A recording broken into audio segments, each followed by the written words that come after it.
Welcome to Founders Future, a podcast powered by Closers.io, where we dive into the journeys of innovative entrepreneurs and explore the road ahead of them and their companies. I'm your host, Olivia Salmons, and in each episode, we'll uncover the stories behind impactful ventures, the challenges faced along the way, and the strategies driving their future growth. Today, we're joined by Jake Sutherland, the founder of Sutherlun University, a platform dedicated to helping agency owners, coaches, and online experts scale from startup to million-dollar businesses. With a track record of building multiple seven-figure agencies, being recognized by Inc. 5000 list, and authoring the Offer Code, Jake brings a unique mix of proven framework, community-driven growth, and entrepreneurship experience. So Jake, got caught up there in the last little word. Thank you so much for joining me and very warm welcome to Founders Future. Absolutely. Thank you so much for having me. All right, it's a pleasure having you here. It really is. I'm excited to dive in. So with all my guests, I like to start at the start of their journey. So what was it that you was doing before you started up this company, maybe another one, and what prompted you to get into the entrepreneurship space from there? Absolutely. So I've had a lot of different companies along the way, along the path of entrepreneurship. Hate that word. I don't know. I feel like it's just a job at this point, but I've been doing this for about 10 years now. I started when I was 19 years old in college, Wow. and I was in school for engineering, and I had gotten to a point I liked it up until that in the middle of my second year, and I got to a point where I was like, I've always wanted to do product development. I'm a creative. I like doing that kind of stuff. And I was getting into classes that were just like not aligning with like product development. It was super techy, obviously being in engineering. And I was like, okay, like what do I want to do with my life? And my end goal, and I was talking to a family member, my uncle specifically, kind of what do you want to do? Reflecting. And I was like, I think I want to have a business that does prototyping, like physical prototypes for Cool. different products and businesses. And he was like, that's a great idea, but you should finish your degree, get a job, and like eventually down the road you can do that. Me being a stubborn 19-year-old, I was like, all right, screw that. Dived headfirst into starting a little prototyping business. I realized you can start a business and clients just don't come to you. So I learned marketing, and marketing from there, I was like, okay, like I can do this marketing thing for other businesses. That obviously Nice. spiraled into owning different agencies. So that's what I've been doing over the last 10 years. Thankfully, I've had some successes after a few years of just trying to figure out what works. And now, really transitioning away from the agency space, exiting our companies, getting more into consulting. I'll still always own agencies, but really focusing Yeah. on consulting and education. Amazing. So would you say that's a new space for you at the moment, then the consulting and education, seeing as you hit that forefront with the marketing very early on in your career? It definitely is. I'm a noob. I haven't even been in this content education space for a year now. I think I posted for the first time in December of last year. Nice. And how has it been so far, the transition? It's been good. I've definitely realized having the credibility in the agency space definitely carries over, but it's definitely been a learning lesson. We were at such a high level in the agency space for so long that now I have people coming in that were where I was 10 years ago and really having to think like, how did I overcome putting an offer together? Because it's something you take for granted when you're just at Mm. such a high level in business. Yeah, I But suppose it must have become, as you say, like second nature to you. So it's, how can you not figure it out yourself? I a did it. hundred percent, 100%, exactly. Love it. So let's dive into the business itself and what it looks like today so the listeners can have a little bit more context. So who would you say would be your ideal customer in terms of coaching and education? And then what would it be like to work with you off the back of that? Yeah, so it really, as of right now, is working primarily with a lot of internet entrepreneurs, I guess, because as much as it is targeted towards agencies, coaches, like online service providers, it's really transformed into we have just anybody and everybody coming through. We signed up for our coaching, one-to-one coaching, an online CPA that does tax returns for Oh, people. So cool. we've had a lot of people come through, primarily coaches and online service providers would so definitely our biggest. And it really is like an upfront educational piece. We have Setterlun University, where it's really just a value first community university, everything from offer to back end systems. We're showing them exactly what we've done in our businesses. And Cool. then from there, the step up from that is just more of a one-to-one coaching relationship, kind of project management, where we're holding their hand, answering questions, but then also a big piece of it is accountability.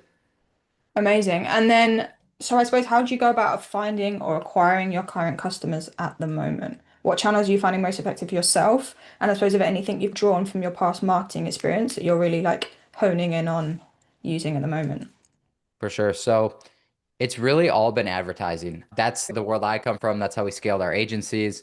Doing a little bit of content now and that's creeping up, getting a little bit more traction, but it's really been advertising in terms of we have a school community, so the school platform's pretty decent, Yeah. but it's all been low ticket. So we have people joining directly into school at $17 a month. Otherwise, we have a low ticket funnel, same principles, just a little bit more structure, upsells, etc.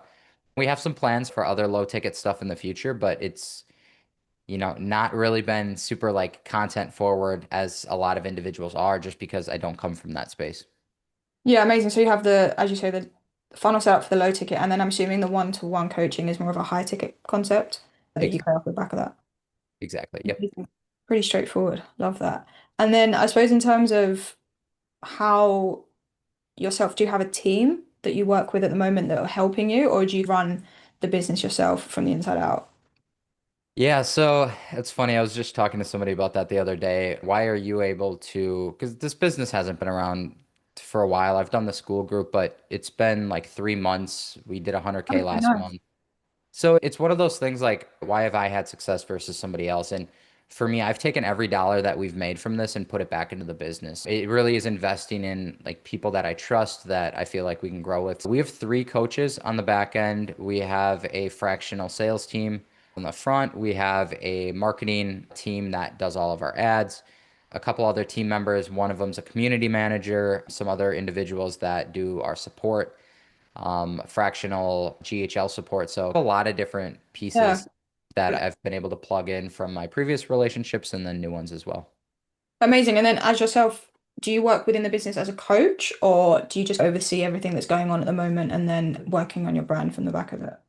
So as of right now, it's really working on the business. I do take on a couple of coaching clients. I call it more consulting, I guess, because those type of people that I want to work with, it's not coaching by any means because they can Okay. handle themselves. So I do have that at the top tier, but that's really going to transform into more of just like partnerships, like equity-based partnerships in the future, just because for me in my time, like I really don't want to be working on selfishly, I don't want like I feel like my time is valuable. I either want to be working on this business or working on something else that I have Yeah. ownership in. Completely fair to say. And it's one of the stories when you don't like the word entrepreneur, but I'm going to use it. And it's one of the things that when I speak to a lot of entrepreneurs, founders themselves, it's like the detachment that they need to get over very early on in the sense of learning to how the business is run rather than being in the business and running it itself. Would you say that's a key to help scale along with the added lead gen, the marketing and advertisement that comes with that? Is that a fair point to say? 100%. Yeah. I personally think the fastest way to scale is getting yourself out of the day to day as fast as Yeah. possible. Yeah. Amazing. And then I suppose in terms of the sales process with the business, so once you've acquired that lead and they're in the funnel, maybe within the community, what does it look like off the back of that? For sure. So they're joining the community, buying the low ticket. It's still positioned as the 17 a month community offer. We have them book a one-to-one. I guess it's considered an implementation call, but it's a one-to-one roadmap call where it's like, hey, get on a call. We're going to plan out what you need to do inside the university. And then from there, it's really more of a consultative sales call where it's like, hey, where are you at? What can we do for you? Here's a roadmap for the next 10 weeks. By the way, do you want to work with us one-on-one? We can hold your hand. Most people Amazing. can't hold themselves accountable, so we can do that for you. Plus, we'll be able to help you out. And that's a transition into Okay. into sales. But yeah, pretty much a 2 call close, couple 1 calls, but it's usually a part one, part two. So do you treat the part one as more of a discovery to make sure it's a fit on both sides and then or just and then work through the follow-up afterwards? Or you just if you hit a one call close and that's still done and you're happy? Yeah, so they're booked out for 20 minutes. We really try to get a lot Okay. of volume in just because Yeah. you do have people that it's not a call funnel or VSL funnel where they're primed that it's a sales call. It really is. If we have time, they'll do a 1 call, but it's really a 2 call, just the setting, discovery, Yeah. and then the second one really closing. Okay, amazing. And then I want to shift gears a little bit to what the future holds for you. So what is the vision for the over the next 12 months? Yeah, that's a good question. I'm really bad at goals because I feel like at this point I'm just like, grow, I really don't care what it gets to. I've done it with the agencies, so I'd like to do it in this space, which is getting to $1 million a month. That's Nice. been a goal, really more of a tangible, looking at what we want out of the community and everything, is we want 10,000 members in Setterlun University. So we're at 3,200 right now. So working our way there. And then um, we put it as 1,000 coaching clients on the back end. That's a lot of staff, it's a lot of infrastructure, but those are our pie in the sky goals. I'm really happy with the results that we've gotten on the front end and the back end. So it's really at this point scaling, and then that partnership program is the last piece. Amazing. And what would you say is probably the biggest bottleneck to scale at the moment? What is the biggest challenge in helping you achieve that $1 million a month target? That's a great question. If we were talking a month ago, it would have been recruiting sales individuals. And we recently figured that out, ended up partnering with this fractional sales company. They're really set to help us scale. But I feel like the next biggest bottleneck is definitely going to be either marketing or coaching. And it's just because you can only scale one offer so big. So it's okay, what other offer can we launch? And then coaching on the back end. Obviously, we are doing one-to-one with everybody. It's not a one-to-many, it's not positioned as a course. So that's always going to be a bottleneck for us too on the back end, making sure that we have enough coaches that can take on the one-to-ones with the coaching clients. Yeah, 100%. The fulfillment side needs to be met too to keep the standards up running Yep. through as you scale. And then in terms of marketing, what did you mean in that respect? Yeah, so I feel like it's we can only scale the current funnel that we have, the $17 a month join Sutherland University funnel, because of the way that it's positioned. We can only scale it so much. So it's going to have to be, okay, do we need to launch a VSL funnel where we're just getting people on sales call calendar or on the calendar for sales calls? Is there another low ticket funnel that we can launch? Right now it's a biz op funnel where Gotcha. it's like, hey, I can help you grow your business, Yeah. versus, hey, agency owners, AI agency, coaching, and really calling out specific industries is definitely another. And then overall, I think just we have a lot of different stuff in Sutherland University, from systems, offer creation, marketing, like all that kind of stuff. And it's piecing those together and then using Mm, that as the pain point and sales love it. offer. I don't know if that makes sense. No, it made complete sense. I know exactly kind of what you're saying. Making sure it's honed in, using what you can off the back of it, launching new from there makes complete 100% sense. So before we kind of shift gears and finish up, I do want to be respectful of your time at the moment. I want to move into a little bit of a lightning round with you. I feel like you have a great brain to pick, so I'm going to go for it. Okay. If you was handed unlimited resources that you could implement and change within the university straight away, what would you do? That's a good question. I feel like we're doing it. Yeah, like I feel like we're on track there. Definitely, I think more collaborations with outside individuals, bringing more guests in. Obviously, we have a community manager right now that is doing that, but more front end exposure would be huge, more partnerships, that kind of stuff. And then that obviously is going to lead into our back end. But yeah, that's my answer for that.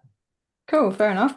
And Yeah, then what has been the best piece of advice that you've received about scaling a business? You've done several, hopefully comes a little bit more easy for you.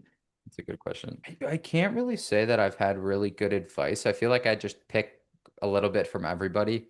Obviously, gotta shout out Ravi back in the day, always pulling yourself out of the business, automating with systems and individuals. That's probably taken me the farthest. Yeah, that's my answer for that. Yeah, like I really don't have any like magical wisdom one-liner that somebody said to me. I think that's cool. I'm getting this kind of vibe from you where you do just go through and you know what you're doing. You're not having points in the way you think. It's nice to see that from an entrepreneur where it's just like they've already got their mindset and they're jumping straight into things and know where they want to go, Appreciate that. which Yeah. is pretty cool. So, with regards to that, what would you say, as you see the online space growing and evolving as it is and the rate that it is, what would you say is differentiating you from everybody else? What makes you stand out and above the noise at the moment?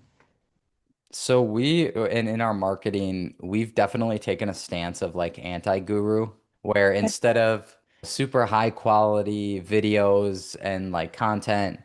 Like I've recorded every single one of our ads either on my phone or at the setup right here. And so I think that and originality is definitely separated us. Definitely, and I've seen a lot of people have success with this where everybody for so long was so used to high ticket where we've started to flip that. And I Mm, guess that is something along the way. I've always went against the grain. When everybody else goes, we're gonna go left because that's gonna help us separate ourselves. So like with the university, like literally we could have and we have charged $5,000, $10,000 for the information in there. yeah, So it's let's give everybody all the valuable information that they could use because we know people aren't going to take action on it. And then let's upsell the accountability aspect and having it structured like that versus gatekeeping the information. I don't know, like that structure has just helped us. And I feel, at least to me, it makes the most sense in this industry, especially with AI and like information, like overload just absolutely everywhere, that we're capitalizing on people either needing somebody to tell them what to do and holding them accountable or just completely done for you. Hey, we're going to take care of this because that's something that AI can't do for you right now. yeah, 100%. Do you find it, do you feel that builds a better rapport as well with the people that are coming through because they've already built that trust and recognition from the start? Yeah, I think it definitely helps build trust. I'd be stupid to think that my background and my achievements and our whole Yeah. funnel doesn't help because it definitely does. But when people get into the community and they're like, okay, like there's all of this stuff inside of here, I feel like they're like, okay, like I didn't get ripped off. Like this Yeah. guy's actually over providing. So I wonder if it's almost, is it that we're separating ourselves in a positive manner, or are we just not picking at their PTSD from buying other stuff and not getting a whole lot of value? So I don't know what side of it falls on. Yeah, it's fair enough to say both, but it's great they're also, as you said, not relying on your personal brand or yourself that they're buying into. It's actually the product that you're delivering and the service that you're providing. So that's great. Like moving forward, it builds, again, great for scaling, great for trust, incredible stuff. And then as a final note before we sign out, to our listeners who are maybe just at the start of their own journey, what advice would you leave them with to help them move forward? Absolutely. Pick an industry, pick a business model, pick whatever it is that you're going to do and stick it out. Don't Love change up and just hop ship and it's, oh, I could make more money in coaching or agency or what. Pick something and figure it out. Awesome. Love it. With that is a wrap on another inspiring episode of Founders Future. Jake, thank you so much for joining me today and for sharing your incredible journey and insight with us. Where can people reach out to work with you and then join the university and community if they'd like to? Absolutely. Thank you so much for having me. Just optimize Jake on Instagram. I have all my links on there. It is called Setterlun University, if you can find that. But yeah, just Instagram works. Awesome, amazing. And to our listeners, if you enjoyed this episode, please don't forget to subscribe to Founders Future via wherever you listen to your favorite podcasts. And if you are a business owner, specifically a coach, consultant, or agency owner, and you're looking to scale your sales and marketing efforts, visit closers.io to hop on a call with one of our team and discover how we were able to go from 0 to 30 million per year in less than 3 years. And until then, keep climbing, and we will see you on the next one.